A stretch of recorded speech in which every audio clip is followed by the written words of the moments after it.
তখন বাজে রাতের 12টা 1 মিনিট। সাগর তার পুরো দিনের কাজ শেষ করে এসে ক্লান্ত হয়ে বিছানার মধ্যে শুয়েছিল, কিন্তু তার চোখ খুলে এবং সে একটি ঘন জঙ্গলের মধ্যে আছে। সে চিন্তা করে এখানে কি হচ্ছে।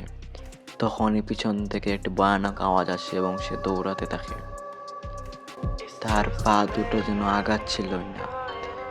সে তারপরেও দৌড়াতে থাকে এবং একটি রাস্তা পেয়ে যায় এবং সে ওই রাস্তা দিয়ে যাচ্ছিল এবং সে অনেক কষ্ট করে দৌড়াচ্ছিল। তার পা দুটো যেন আগাচ্ছিলই না।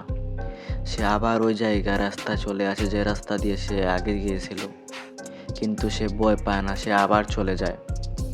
সে আর একটি রাস্তা খুঁজে পায় এবং সে আবার ওই রাস্তা দিকে ছুটে যায়, কিন্তু সে আবার ওই রাস্তার মধ্যে চলে আসে যে রাস্তা দিয়ে সে আগে গিয়েছিল।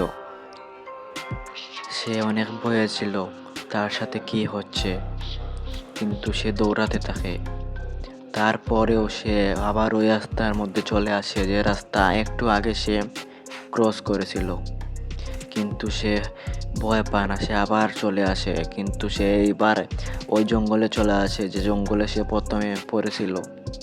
অনেকক্ষণ দৌড়ানোর পর সে দাঁড়িয়ে হাঁপিয়ে যায় এবং সে ভয় পায়, কিন্তু সে সাহসের সঙ্গে ভাবতে থাকে তার সঙ্গে কি হচ্ছে এবং সে বলতে থাকে, এটা তো কোনো সময় চক্র।